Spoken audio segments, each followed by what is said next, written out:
And we're rolling. And this is going to be titled Jesus and Malthus. Before getting to Jesus,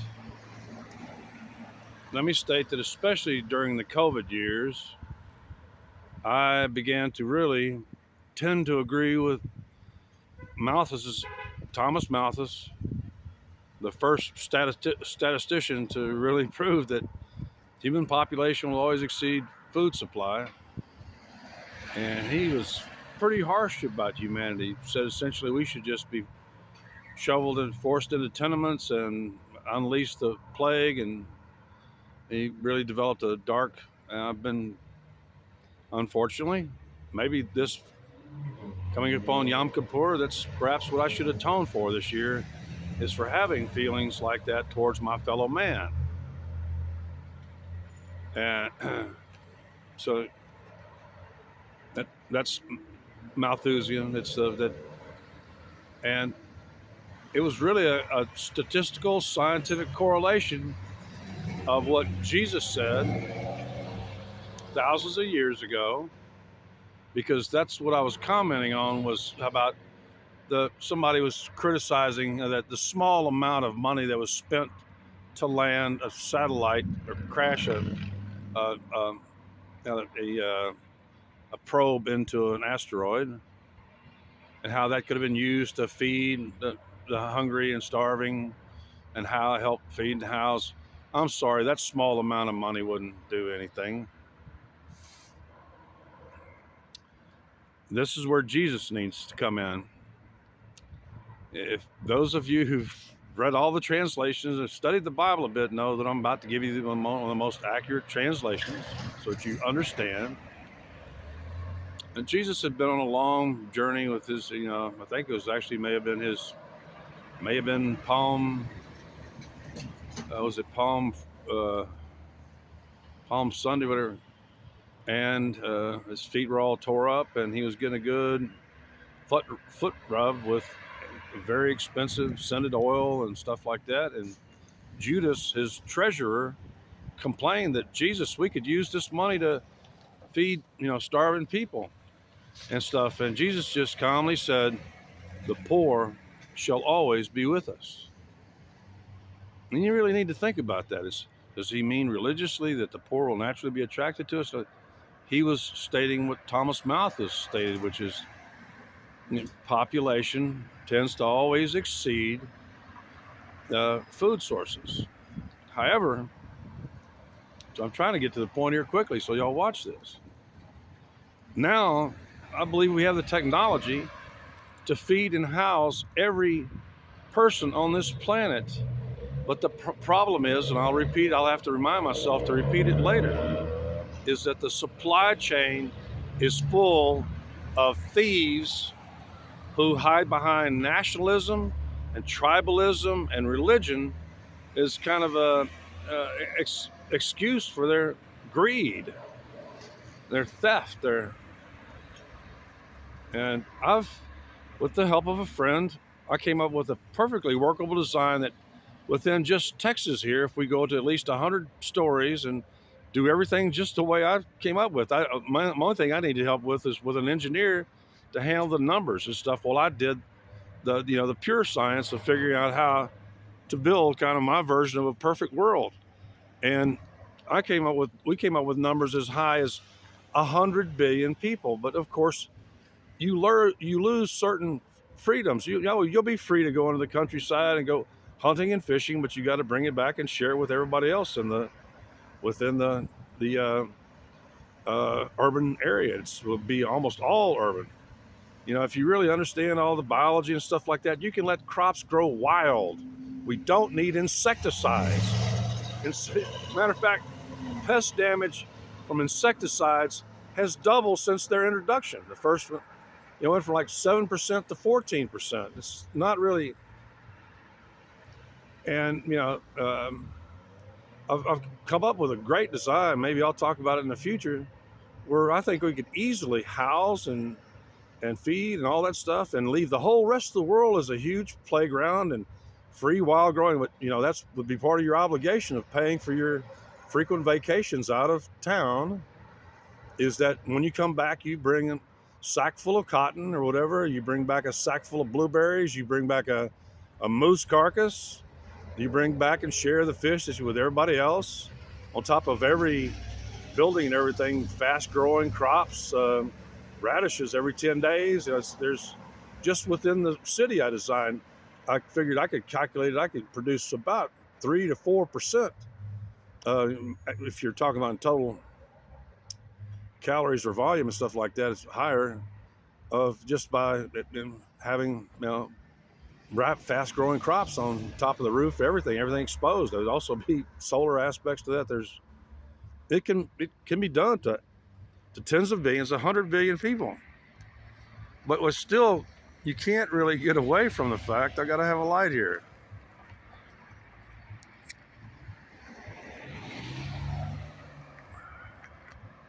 One of the biggest problems on this planet, it's related to all this stuff, sexuality, all this stuff. I already explained that to one idiot in regards to explaining the oil business to him on another comment, is that humans have a real strong drive for two things in their search for identity. And this is really one of the root causes of all the problems, well, not all the problems, much of the problems on this planet, is that humans have this just almost insatiable desire to become a good, a member of a tribe, still kind of family, tribe, and they have this desire to have this unique identity within that tribe, ergo 170 genders now. And this is one of the reasons that the Torah, which is about to come into play for me, I finally found something to atone for on this Yom Kippur, and that's been my ill feelings towards human beings. And what I'm trying to explain is that I understand that a lot of this divisive nature in human beings is this insatiable, desire to develop a unique identity. And actually, I've done it, but I've done it through intellectual and behavioral, the way I behave, the things I do. I don't do it by changing my hair color or changing my gender or doing anything else like that. It's, I think I've done a pretty good job of establishing a unique character and a unique identity in my life. I'm Kent Kruger. I'm famous. I'm in the history, baby. I'm in the libraries. You really can't deny that. This is what I'm trying to point out, is that two of the major problems on helping to feed and house everybody on this planet is that, well, it's three, really. It's number one is that, we have to recognize that human population will outstrip food production unless we really ramp up and do food production correctly. And number two, that you gotta work on some kind of, and I don't know how to do that, eliminating all the thievery and the banditry, all the stuff in the supply chain of this world. And the third, the biggest problem, which is related, is this just inherent, I don't know how to overcome it, because that's actually, in a lot of ways, can be looked at as a Marxist ideal. If you think that someday, the whole world is going to have a Coke and sing in perfect harmony, it's not going to happen. It's science. It's in human nature, as I keep repeating. Your drive for tribalism, and America is a country that's just slashed to pieces by it.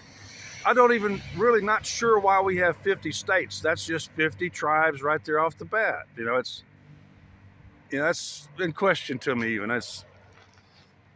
Are we a real union of people, or we're 50 different countries is what we really are?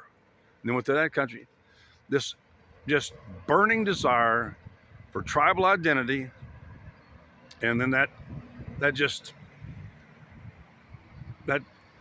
almost lethal, often very lethal, Tide Pod challenge, anybody? Very often very lethal drive for individual unique identity is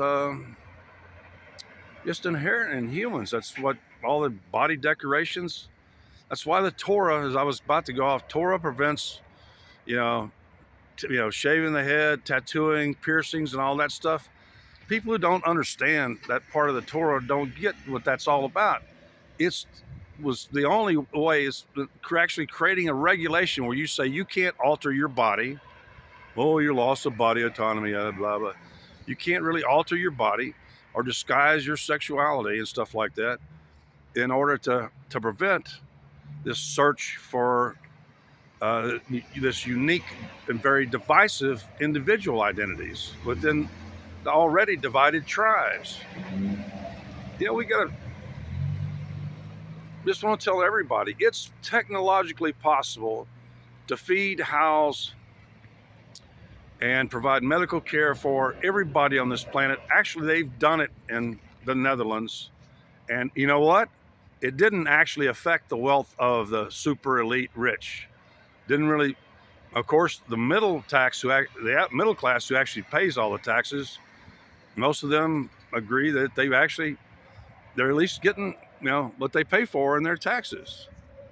They're getting guaranteed, Australia isn't such a great success. Their people are already showing that other sign about unique identity and that need, the loneliness gene that I keep talking about. I'm going to go over 12 minutes here. Australia, under the Labor Party, was a complete failure because they failed to, when they had the time, the money, everything, to build the pipelines to pipe water into the heart of Australia so that they could stop being a nation of diggers, digging in the ground and selling what they find to the world. They failed in their transition to becoming a really giant, mega giant agricultural tribe. Let's use that term. And they voted themselves every kind of benefit, free euthanasia, a lifetime unemployment, free housing. But what they're finding, that's where I'm getting to, is that in Australia, the people leave. I've seen a lot of video and stuff that's beautiful, very nice housing. They'll leave that housing and go and live in the streets. People don't realize that that's a major part of homelessness, is that some people have a really strong, I have none, I really don't. I don't carry the loneliness gene at all. Some people have this just to the point that they commit suicide. I completely, I can't say I understand it because I can't perceive that. And one of the reasons that Australia's streets are full of street people, and historically, this is one of the things we've got to learn to accept, is that it's going to happen. You're not going to end homelessness and people living in the streets because of the loneliness gene. People will leave in Australia, have left beautiful housing and moved in the streets because that's where the action is. That's where, they have this sense of contact with other human beings, the loneliness thing. And you're almost never going to overcome that. I'm a brilliant person. That's a matter of record. But I cannot, I spend a lot of time thinking because motion is my enemy. It's pain. And I can't come up with any kind of solution to the, outside of drugging people. This ain't going to somehow retard this divisive, this, both the loneliness problem, but that's a real, and this inherent kind of divisive nature of human beings in their search for both tribal and individual identity. I ain't got no fixes for that. One tribe, one world, one love. It's not going to happen because of what we know. We really haven't, neurologically, it revolves around orientation response, triggering orientation response, etc. Humans really have not evolved. Technically, they're devolving. maybe that's going to the answer that is the devolution, which is on. It's, human cranial capacity dropped another 200 cc's in my lifetime. Perhaps devolution is good for man. Wow, wicked thought there. But overcoming this this just burning desire for tribal identity, unique identity, and also the loneliness issue is, these are things that I cannot imagine a solution to, except for drugging people, which I'm against, except unless it's, cannabis. I think you ought to be putting cannabis in all foodstuffs, to tell you the truth. You want to calm this world down, pacify it a bit, although that will show up. That would trigger all the schizophrenics, making them easy for us to identify and remove to Australia or someplace like that. We have to realize that it's, anyway, Jesus and Malthus.